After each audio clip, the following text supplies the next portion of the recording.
Welcome to the October monthly meeting of the Friends of Erskineville. This month's meeting, we have a special forum with Dr. Samiya Tabassum from Macquarie University, who'll be speaking to us about greening our cities, the benefits of urban vegetation. Just reading from your slide there.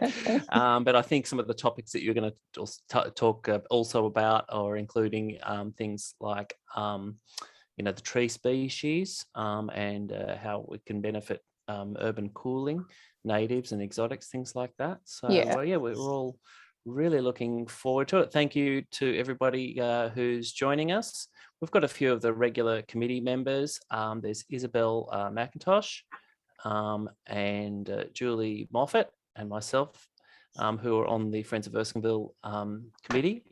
And Julie is also, as I said, a wildlife carer and has a particular interest in this, and we're keen to get as many trees and good trees into our neighbourhood as possible. Just also would like to acknowledge that we meet on the Gadigal land of the Eora Nation and pay our respects to elders past, present and emerging.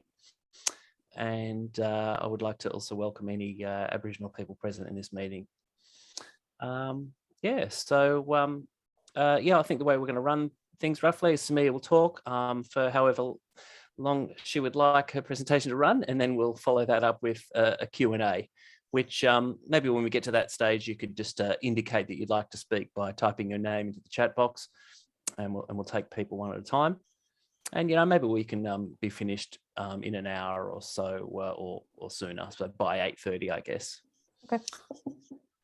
Okay, well, Dr. Samiya Tabassum, please take it away. Thank you, Andrew. Hi, everyone, and thanks for coming to my talk. Today, I'll be talking about all things urban greening, how it benefits us, and also some of the threats that our urban landscapes are facing as well. So before I start, I would of course like to acknowledge the traditional custodians of the land from which I'm speaking from. I'm currently speaking from Darkinjung land up on the Central Coast, and I would like to pay my respects to their elders past, present and emerging. So just a little bit about myself. My name is Samiya. I've been a researcher at Macquarie University for about the past 6 years. And for the past 3 of those years, I've been part of the Which Plant Where project, which looks at which horticultural species are going to survive in Australia both now and into the future through climate change. But I'll talk a bit about that in my presentation as well.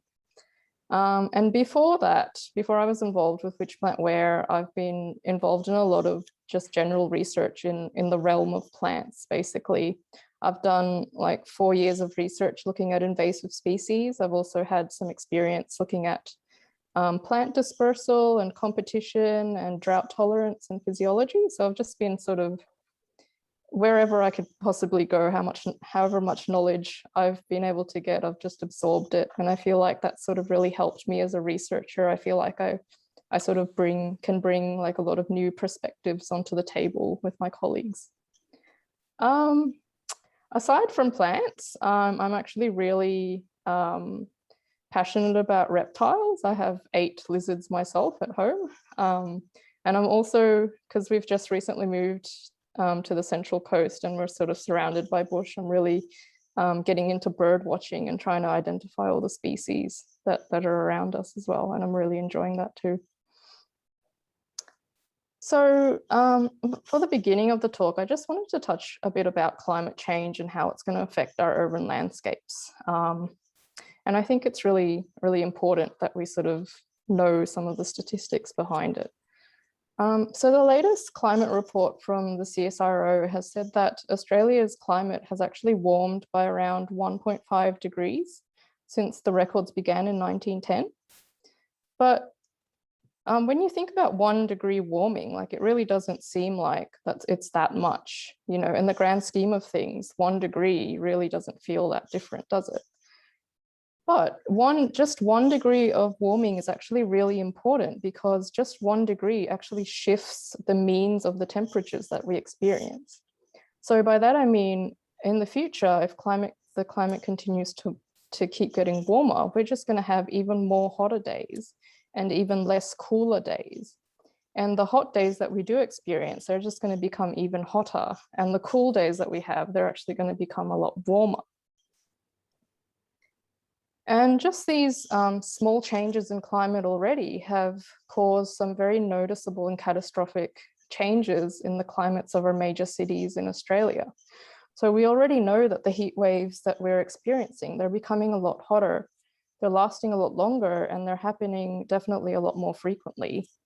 And in this little pictogram, you can see that in Sydney, they're saying that we're experiencing our heat wave days 19 days earlier than usual. And similar trends are being found across the other major cities in Australia as well. And that stuff that I just talked about, that actually doesn't even take into account the effect of the urban heat island effect, which is a phenomenon in which the cities and built up areas actually experience higher air temperatures compared to their surrounding rural areas. And this is because in cities, we've replaced a lot of like the natural land with a lot of man-made materials like steel and concrete and asphalt, which are actually really good at absorbing and retaining the sun's heat when the sun's rays hit them.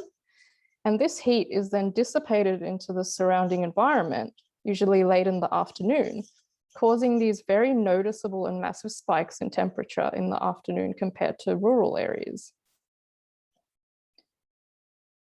But one way that we can combat the effects of climate change and the effects of the urban heat island is through greening our cities. So my colleague Alessandro, who you guys know, he actually did a study last year looking at how effective vegetation is at providing cooling benefits during a heat wave in Adelaide that happened early last year. And you can see in this heat map very obviously that the areas that are near the urban vegetation are a lot cooler compared to the built up areas that hardly have any vegetation. And really surprisingly, they actually found that the urban vegetation decreased the land surface temperatures by as much as 6 degrees compared to non-vegetated areas like bare asphalt. And that the tree canopy cover actually provided a lot of this cooling compared to, let's say, grasses and small shrubs. And something that was really surprising and awesome about this study was that they found that a lot of this tree canopy cover that was providing this cooling actually was from residential gardens and residential plots and not council-owned plots. So this means that residential areas possibly represent like an untapped opportunity for us to help fight the effects of climate change and urban heat into the future. So in addition to the cooling benefits that the urban vegetation provides us, there's also a lot of other benefits that urban vegetation provides our cities that makes them a lot more livable. So for example, urban vegetation provides a lot of habitat, food, shelter, and habitat connectivity to a lot of native fauna.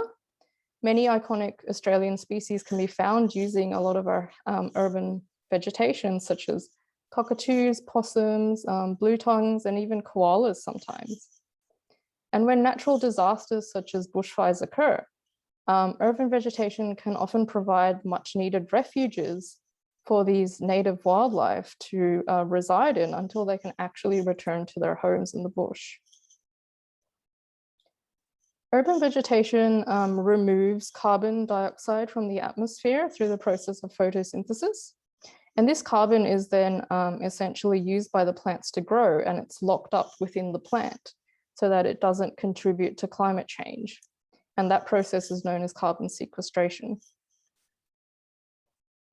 Urban vegetation reduces the amount of stormwater runoff in our cities because the leaves and branches actually can physically stop the water and store it on their surfaces until it evaporates back into the atmosphere, or it actually percolates slowly into the soil.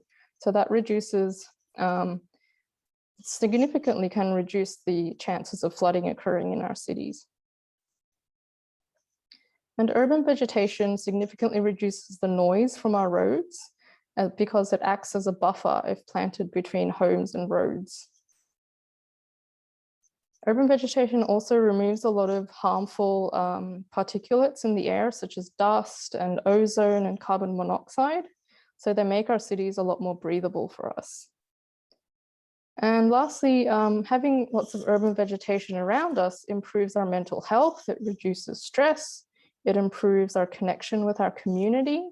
And it also stimulates physical activity. And I don't think I really need to stress how important it's been to have urban vegetation around us during this past year of lockdown. But urban vegetation does come with its problems. And what we've been choosing to plant in our gardens and in our parks and in our streetways can often be a source of a lot of environmental weeds that we find around the place. So globally, over 300 tree species that are planted in cities are actually considered potential weeds somewhere in the world. And in Australia, it's reported that 72% of the weed species were actually originated from the horticultural industry, and they were basically planted by people in their garden unknowingly, and then they escaped into the bush and became environmental weeds. So before planting, I always suggest it's a good idea to check your state level lists to check if the plants that you're planting are declared weeds. So for New South Wales, it's the New South Wales Weedwise website. And it's also a good idea to check your local council list to see what species are considered weeds or weedy in your local area as well. So although Australia since then has developed like really quite strict and effective methods of screening a lot of the horticultural plants that come into the country for their weed potential, the sale of the species that are already in the country and could potentially become invasive in the future, that isn't restricted in any way. So some of my colleagues at Macquarie University are actually currently working on an easy to use risk assessment screen tool that the horticultural industry can use to help them discover what could potentially become weedy in the future, and therefore start to phase out and discourage people from planting those species so they don't become major environmental weeds. This project is sort of still in the testing phases, and I think it's going to come out in the next few years, so watch the space. It's called the Plant Sure project. So the debate, the never-ending debate of exotics versus natives. My opinion is that provided that an exotic species that you're looking to plant isn't actually weedy and isn't going to become weedy in the future, I think there is still space for exotic species in our urban landscapes.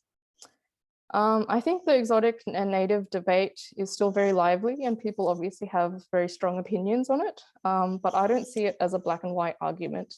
I don't see all natives as being good and all exotics are being bad. I think it's quite nuanced and it really depends on your site and many other factors like what you want your plants to do. So for example, a lot of native species could become weedy if they're not controlled. For example, Pittosporum, even though it's native in New South Wales, is actually expanding in its range and becoming weedy in other areas of New South Wales. And a lot of the acacias that we grow on the East Coast that naturally occur on the East Coast of Australia are actually declared weeds in Western Australia and vice versa.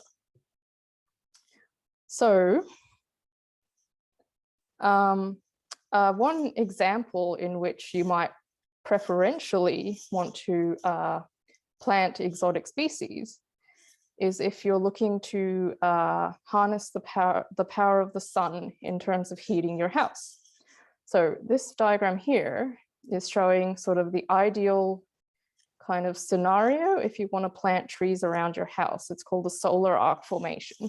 And it states that if you have the space and the time and money, you would plant native evergreen species along the western, the southern, and the eastern aspects of your house to provide shading against the harsh morning and afternoon sun and the summer sun as well. But you'd plant deciduous species along the northern aspect, because in the wintertime, these deciduous species are going to lose their leaves. And because they lose their leaves, they're going to allow the northern sun to come in during the winter to warm up your house naturally. And because they can retain their leaves throughout the rest of the year, they'll actually also block the harsh summer sun from your house as well. So there are some native deciduous species, but there aren't really that many. And most of them come from Northern Australia. And most of them lose their leaves in response to the dry season or in response to severe drought. And because in the eastern coast of Australia, we don't sort of get those environmental cues rarely. And it's so if you do plant a native deciduous species along the east coast of Australia, it's very likely that they might not even drop their leaves. So you might not even get this solar arc effect that you want by using native species. And in this instance, it would be preferential to use exotic species because a lot of exotic species are in fact deciduous as well.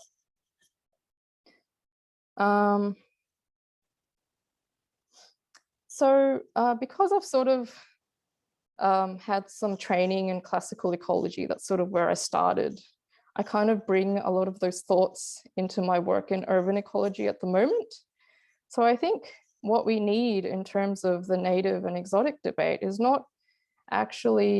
to shift away from this idea of species diversity and to actually think about functional diversity and understand the difference between these two terms. So here I've sort of made a little really ugly diagram to try and explain the difference between these terms. So on the top, we have garden number 1. It has 5 different species denoted by the different colors. And on the bottom is garden number 2. It also has 5 different species because of the 5 different colors. But these 2 gardens both differ in functional diversity, even though they have the same number of species, diversity, they actually differ in functional diversity because garden number 1 is just made up of tall trees. So all these trees have the same function within the ecosystem. Whereas garden number 2 is made up of lots of different types of plant growth forms. So you have a tall tree, you have a grass, you have like a short tree, you have a shrub or a herb, and you have a climber. So even though both these gardens have the same species diversity, garden number 2 has a higher functional diversity because it has a greater number of growth forms that are providing a lot more functions within the ecosystem and a lot more resources for habitat. So if, say, garden number 1 was just made up of native species, tall native species, and garden number 2 was made up of a mixture of native and exotic species, garden number 2 would actually be a lot more preferential for wildlife because it provides a lot more resources compared to garden number 1. So ideally, what you'd want, obviously, would be a native garden that has a high functional diversity like this. But there's actually a lot of, having worked with the nursery industry, there's actually quite a lot of barriers to just having all one, 100% native species garden, because a lot of native species aren't as accessible as exotic species. And because the soils in urban areas are quite degraded sometimes and quite polluted, a lot of native species actually struggle to grow in these areas as well.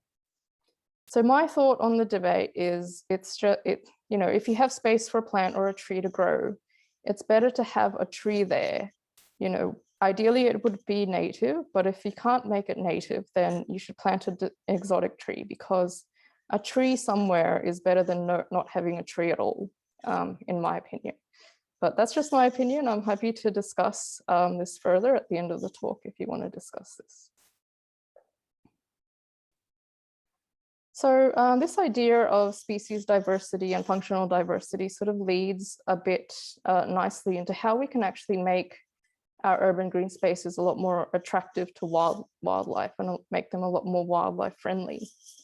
So like I said, always think about species and functional diversity and trying to provide as many resources for wildlife as you can. Wildlife such as birds, they tend to not just rely on one species all the time. They're always looking for food from lots of different species. The species that they look for shelter might not be the same species they find food in.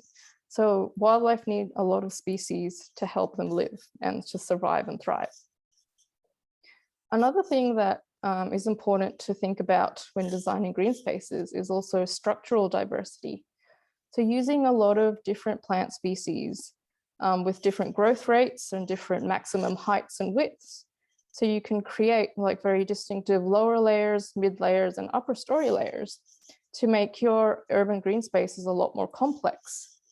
And so complex green spaces will provide a lot more resources for urban wildlife. And complex green spaces will make it more safe for them to hide in from predators such as feral cats. And complex green spaces have also been shown to be a lot more visually appealing to humans as well. So it's really a win-win situation for everyone.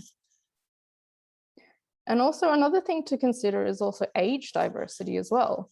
You want to use in your green spaces, ideally you'd want to stagger your plantings and also use species that have different lifespans as well, because when you start your urban green space, if you plant them with all the same sort of species, then they're all just going to die at the same time, and you're just going to lose the functionality of that green space completely.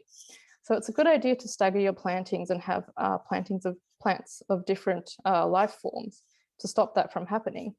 And of course, wildlife use plants at different stages for different things in their life. So for example, in this picture, like a uke, when it's younger, it will provide food resources for birds, but as it grows older and forms these nice nesting hollows, the birds will then use it as a nesting site.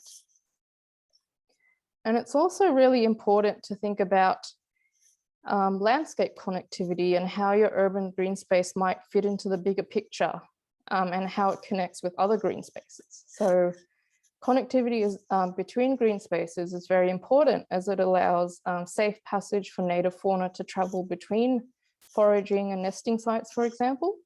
And this will help try and minimize the amount of fauna being killed on our roads as well. So now I sort of just want to touch a bit on the challenges that are facing our urban green spaces currently. And one of the challenges that we face is a noticeable decline in the diversity of the species that are actually being planted in our green spaces in Australia. So in Australia, we have approximately 1,200 tree species that are planted in our urban landscapes. And the picture on the right is a word cloud with all the names of all the species that are planted in our urban green spaces. And the larger the species name means the more of those individuals are being planted in urban landscapes compared to the other ones. So you might have seen a lot of these big name species around where you live. You're most likely to have seen these guys. And a study done by Alessandro a couple of years ago found that 30 of the most common species that are planted in Australia actually make up 53% of our urban forests, which is a massive loss in diversity. And the loss of diversity is a huge problem because it leaves our urban forests very vulnerable to threats of climate change and other things like attacks from pests and pathogens as well. So we're very vulnerable because we're choosing to plant all these species that we're familiar with and we know how they grow and we know how they perform. So we're basically, the nursery industry is basically just pigeonholing itself into these 5 or 6 species that they know are going to perform well. Samiya, yep. Could you just translate a few of those scientific names into common names from the previous slide? Yeah. I am sorry, I do not work on common names. So jacaranda mimosifolia is the jacaranda that everyone knows and probably doesn't love. And Angophora costata is the Sydney red gum. Yep. let me think. Lophostomen convertus, what is that? Hang on. I'll just stop screen sharing for a bit and I'll just Google some of these.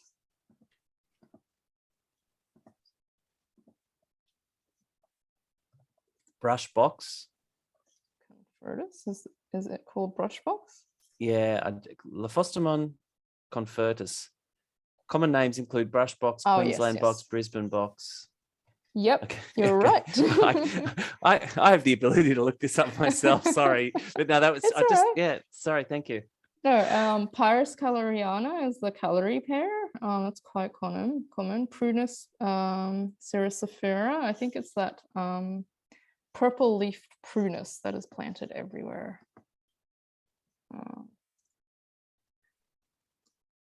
Let me just look that up. Yeah, it's got the distinctive, very purple leaves. It's also known as black cherry plum. Oh, thank you. That I just wanted to get a rough idea of those top yeah, five. and also Yeah, Platanus acerifolia is also another really common street tree that is called London plane tree, I believe. Oh yeah. Now there are Yes. some people that really don't like that one. Yeah, I'm not a big fan. From My allergies. God, Yeah. the allergies just kill me. Yeah. I was sorry to interrupt, so please No, continue. that's fine. Yeah, That's fine.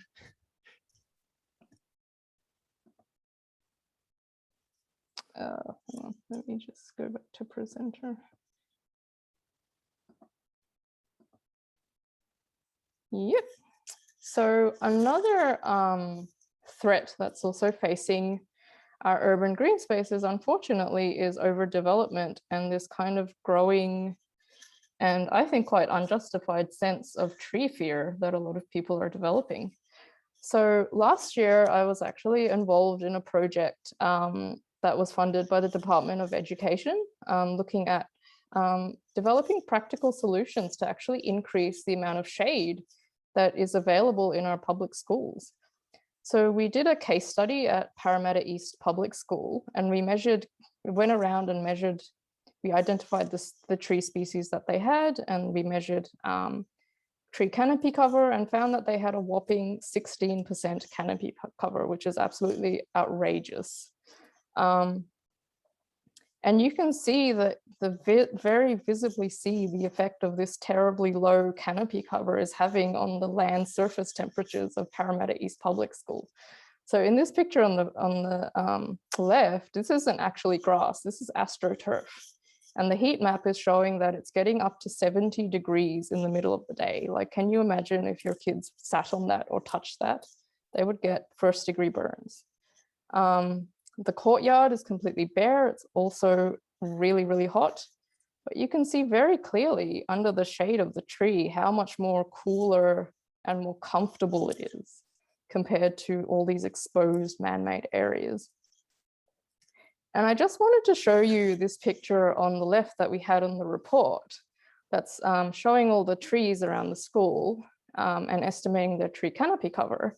And in the corner, while we were doing these surveys, some people from the council were actually cutting down this massive row of really old growth ficuses that were growing along the street that was providing a beautiful amount of shade. And they were just cutting them down while we were taking all these measurements, like right in front of us. And I just felt so powerless and so upset that I couldn't do anything. All because someone obviously rang up council and complained, hey, these trees are a nuisance, because they didn't look like anything was wrong with them.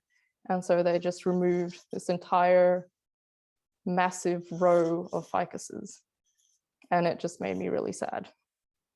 And we caught it on camera, which was interesting. And lastly, and I think most importantly, one of the big challenges that is facing our urban forests today is the threat of climate change, the impeding threat of climate change. And the fact that we need to make sure that what we're actually planting now is going to be climate ready for the future. So think back to last year, way before COVID started. And when we actually had those devastating bushfires across Australia and how hot it was in Sydney and all the heat waves that we were getting. my colleagues and I conducted a survey of the street trees in Western Sydney around Penrith, and we surveyed 5,500 trees. And we found that almost 10% of these trees actually suffered heat damage just from 2 days of heat waves. And this picture was taken in front of the Penrith Council building. And you can see these lily pillies were absolutely scorched, and the agapanthus just completely died. And this was just after 1 day of having a 45-degree day. So if climate change continues to worsen and we experience a lot more heat waves that are becoming more hotter and more frequent, then it's likely that these trees will suffer increasing amounts of damage, and they might not actually be able to bounce back, which is really, really sad. So how do you actually know if a species is going to be climate ready for your area? So this brings me back to what I've been currently working on at Macquarie, which is the Which Plant Where project, which has been now, it's a culmination of 5 years of research looking at the horticultural species in Australia and if they'll survive our climate now, and both into 2030, 2050, and 2070 as well. And when you go into the site, it's actually being developed at the moment, so it's not live yet. Users can actually search by species or by location, and by location, you just type in your postcode or your suburb, and you can find species that will be climate ready.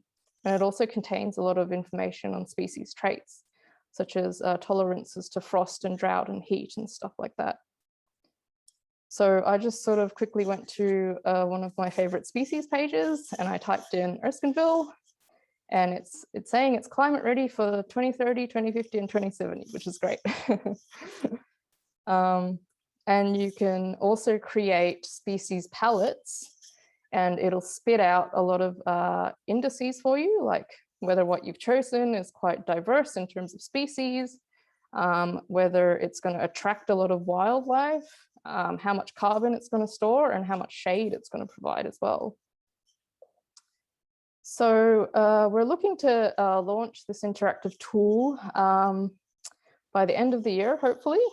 So watch this space, and we're really pushing. This was designed to be used by councils and land managers and landowners to meet their canopy targets and to choose climate ready species. So we have been pushing it with council. So hopefully, I'm pretty sure the City of Sydney is going to take it up. So that's good. So watch this space when it does get released. So that's the end of my talk. I'll just leave it on this resources page if anyone wants to do some further reading. But yeah, thanks for listening, and I'm happy to take any questions you have. Well, thank you so much, Samiya. That was so interesting. And I invite everybody just to share an emoji, perhaps a clapping emoji or something, to show how much they appreciated your talk. So I'm gonna put the clapping hands and streamers. Thank you very much. It was so interesting, and yeah, so in depth and informative and informed by the science. And yeah, that's great to see a bit of Erskineville get up there as well. So thank you for looking into that beforehand. Of course, I have to look into it. Yeah. Okay, well, we'll take some questions, but what I would like, just to get the order correct, I always find that it's best if you indicate that you'd like to speak by typing your name into the chat box. So for example, I'll type my name, Andrew, which indicates that I want to speak, and then we'll have an order, and we don't, and then, yeah, just to know that. So if anybody would like to ask a question, just please type your name, and we'll take a question. So, first question then from Emily. Hi, Emily. Turn your mic on and go. Hi, yes. Now, the first thing, I mean, I was surrounded by gum trees, and now I'm surrounded by jacarandas because the Sydney City Council, and they say, oh no, jacarandas are on the street plan. And you can't seem to change the street plan in spite of the fact I've asked to. The other thing I want to know is why are they always sort of 5-10 meters apart? Why aren't the trees touching each other so that animals like possums can move without coming down to the ground? That's a good question, Emily. Thanks for that. So the point of the Which Plant Where project is so councils can update their street tree master plans. So we're hoping that Sydney Council is going to use it and see, you know, these are all, you know, maybe jacaranda is not going to be very useful in the future and they need to replace it with other species, preferentially native species, and they can find that information in the tool. So we're really hoping that they are going to use that. So why, and the question about why they aren't planted close together is because a lot of tree species do need a lot of lateral space to grow. So if you do plant them too close together, they're just going to be competing for light and water, and you'll find that some individuals might not survive and others might grow bigger in their expense. So in terms of how the council maintains the land, they obviously don't want that happening. They don't want, you know, live tree, dead tree, live tree sort of thing. So you do need to, in terms of how plants grow, you do need to space them out so they can spread out their roots, they can develop their canopies so that they aren't actually competing with each other. I hope that answers your question. Okay, thank you. And Roger, don't forget to turn your mic on. Yep. Hello. Hi. Thanks. I've just forgotten your name. Oh, Samiya. Samiya. I came to Erskineville about 1980, and what I've noticed since then, well, for a while there was actually quite a spurt of tree planting, and the streetscape was dreadful before then, but the trees enhance the whole ambience of the place wonderfully. But then there was a boom in house renovations and extensions. Trees were cut down. Some really beautiful eucalypts close to me disappeared. So with all this concentration, extension of housing, the planting of trees has become more and more problematic. So I guess my question is, what can people, and we've got far more apartment blocks now as well. So a lot of the Erskineville is quite closely developed terrace and apartment blocks. So what can people in those housing types do to help green the city? I guess the answer there is staring me in the face. It's councils have to do it on public land, but can the residents do anything at all with the limited opportunities we Yeah. Oh, that's a great question, Roger. I understand where you're coming from. Even just a courtyard sort of little garden, even though you're obviously not going to attract possums or anything, but you will have biodiversity in terms of insects and spiders and butterflies and those sort of things that will visit even just small courtyards. And people often forget that invertebrates are actually the backbone of what, you know, the native fauna eat. So if you're providing them food sources as well, then you're also inadvertently helping the native fauna in that way as well. And yeah, like you said, a lot of the threat to trees in urban spaces is development, as people extend their plots, and because also when the Native Vegetation Act sort of changed and people were allowed to clear big sized trees if they were within a certain area of their house, and you know, to reduce bushfire risk or whatever, then I feel like once that also came along, I've also noticed a lot of tree clearing around the place as well. And also I think a lot of the fear comes from this notion that a lot of the big old eucalypts are going to drop limbs on people's heads. But when you think about it, the chances of something like that happening are just so minuscule compared to a lot of the risky activities that we partake in our daily lives, such as driving, you know.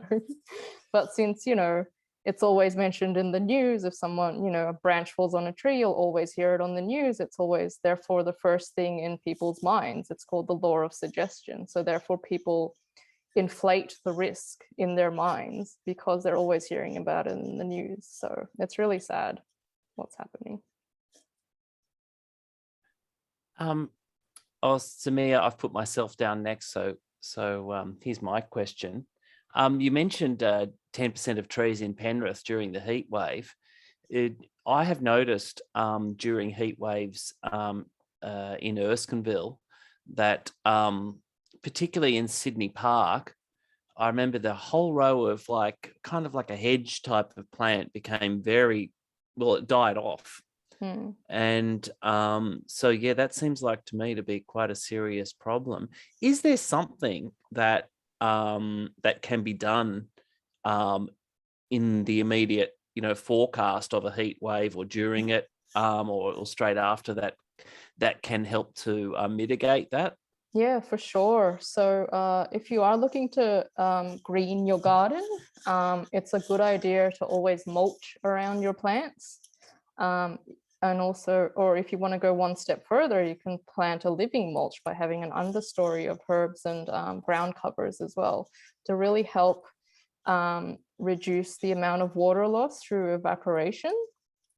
And if you also want to go a step further, think about installing a rainwater tank and trying to collect water and then using that to irrigate your garden, not through a hose, but through drip irrigation under the mulch. So again, you'll reduce the amount of water loss through evaporation as well.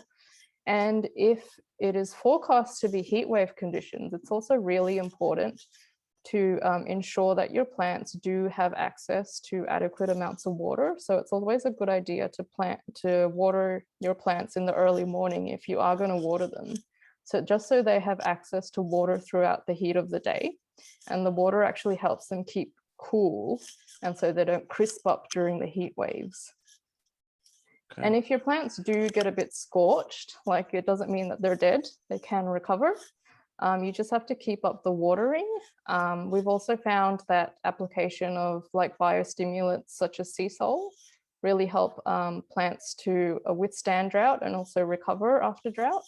And also before you plant plants in the soil, you can also add additives such as water holding crystals or biochar, which actually increase the water holding capacity of the soil. So, if you've mixed in biochar into the soil, you've put your plants in and you've forgotten to water them during the heat wave, then it's likely that biochar has some stored water that the plants can access during the heat wave. So it just gives them a bit of a more of a fighting chance during the heat wave. So there is ways that you can help your plants to survive and recover during the heat wave. It doesn't have to be all doom and gloom. Okay, thanks. Julie? Okay, I have two questions, Samiya. So when your website or your project is up and you had a tree species,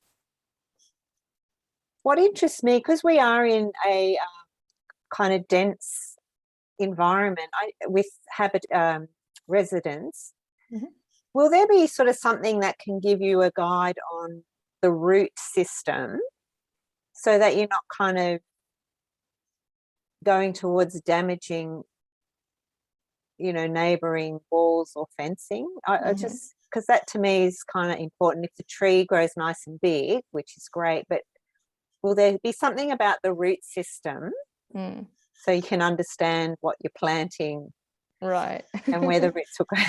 Yeah, that's a really great question. And we did think about that a lot when we were designing the traits in the tool. But so root traits would ideally be something that we would love to have, but unfortunately, there's just not enough information in the scientific literature about how much root volume each species of plants produce. Yeah. It was actually one of the traits that had the least coverage, so we had to cut it out, unfortunately. But yes, I think a good sort of dirty, quick rule of thumb is the root area is generally kind of related to the canopy area. So if a tree has a large canopy, you can expect that it would also have a very large root system as well. But again, that like all rules in science, there's always exceptions. So, but that is kind of like a fast and dirty way to think about it. So unfortunately, yes, we would have loved to have root traits in the database, but there's just not enough information about that. Yeah. Oh, okay. So my other question, when you mentioned carbon storage, with so for trees in winter that might lose their leaves, what happens then with the carbon storage?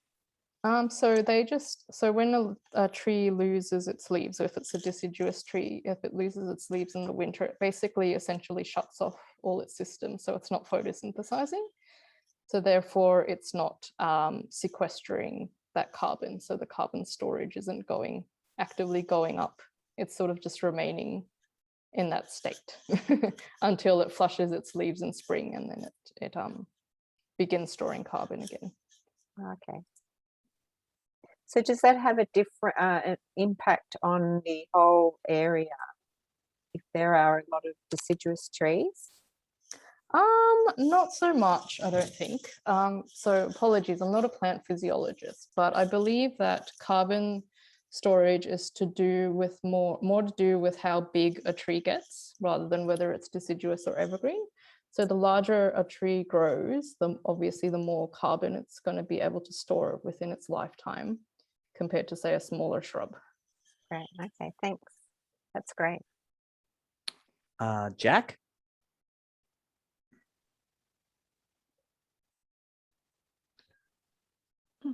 Just waiting on Jack there. Maybe you need to unmute. Oh, doesn't look like Jack is on the Zoom anymore. Okay. If Jack comes back, that'd be good. But then Isabel. Hi, Samiya, and thank you so much. It was a very informative speech and, helped me understand quite a bit. I've got two questions. One is, you say you're on the Central Coast, so what have you got planted in your garden? Okay. And then the second one is, are there any trees, that cats don't like to climb, which adds further protection for our birds? Because this is a big thing in communities, the cats that prowl at night, and every owner says their cat never eats any birds, but we know that the reason we have no bird song in our streets is because something is removing them. Yeah. So first of all, what's in your garden, and then are there any trees that are good against cats? Yeah, great questions, Isabel, and I hear you 100% about the cats. Okay, so we do live on the Central Coast. We just bought a property and we moved about 6 months ago, and we do have grand plans about what we want to plant in the garden. But because we live on a slope, we first have to fix up the drainage and the retaining walls before we can actually do some heavy work on the garden, and we haven't gotten around to that yet. So my garden at the moment is filled with a lot of exotic species and a lot of what looks like used to be indoor stuff like Monstera that someone's just obviously taken cuttings of and just dumped into the yard, and it's just growing everywhere. So the first few weeks was just my partner really just chopping down all this English ivy and Monstera and all these weird ass indoor plants that someone just thought would look really nice in an outdoor garden. It just didn't belong. So yeah, so we have we have a lot of crepe myrtles for some reason. There's a lot of palm trees, it's really weird. And even the properties around us, they've got oak trees. And there's also lots of corymbias and eucalypts dispersed amongst that as well. So it's a real hodgepodge of weird stuff. And it probably also doesn't help that because we live quite close to a creek line, there's obviously nutrient inputs through that system. So a lot of native species actually struggle when there is high nutrient content in the soil. So that's probably why a lot of the exotics are doing so well in this sort of habitat. But even just across the road, we live next to a reserve, which is just untouched sandstone, ridgetop sandstone environment, which is totally pristine, and it's only a 2-minute walk from our house. So it's amazing what sort of plants can grow in such a short transect when you have these nutrient inputs coming from a stream. So yeah, we do have grand plans for the garden. We just haven't really gotten to it yet, but it's really interesting. Even though we have so much exotic species in our garden, we've actually put out some camera traps on our property, and we see that we get a lot of swamp wallabies and rock wallabies around the place, and they just munch on everything. They don't care whether it's exotic or native. They've been just eating the wandering dew like it's so delicious. They don't care. And yes, the cat problem. Oh my gosh. So we actually have a person that's like 3 doors down from us. And they have this cat that they just would constantly like let out all the time. And we'd just see it, like we could see it hunting birds, like it was killing birds in front of us during the day, in the middle of the day, you know. And I was seeing it, both my neighbors were seeing it, and we all talked to them. And, you know, it took the 3 of us going over there on 3 separate occasions until they finally kept the darn thing inside. But yeah, it was just a menace. It was killing like wattle birds, it was killing bowerbirds, like it was just Oh my God. terrible. And we were so upset about it, but thankfully it looks like they've done something about it. So like I said, structural diversity is really important for urban wildlife. And if you can provide like a mid-story, an understory, and an overstory, I think wildlife feel a lot more comfortable in terms of if you're just planting monocultures, because it's a lot safer for them. And in terms of like species that are, I guess, cat deterrents, I'm not really sure, but I know a lot of little native birds like to nest in things that are spiky and prickly, like acacias and grevilleas and that sort of stuff. And that will definitely, I think, deter cats from climbing them or getting into them. So I hope that answers your questions. Right. Yeah, thank you. Thank you. Okay. Are there any other questions? All right then. Well, we might. I have a comment. Yeah, go, Roger. On Julie's cat question. It's one thing that's very effective in keeping possums out of trees and climbing onto your roof, and also effective in stopping cats from climbing up into the canopy. Used a lot in Victoria is a 20 or 30 centimetre tin sleeve around the trunk, and they don't like climbing around this sleeve. I'm not sure if it's exactly tin that they use in Victoria, but it's something like that.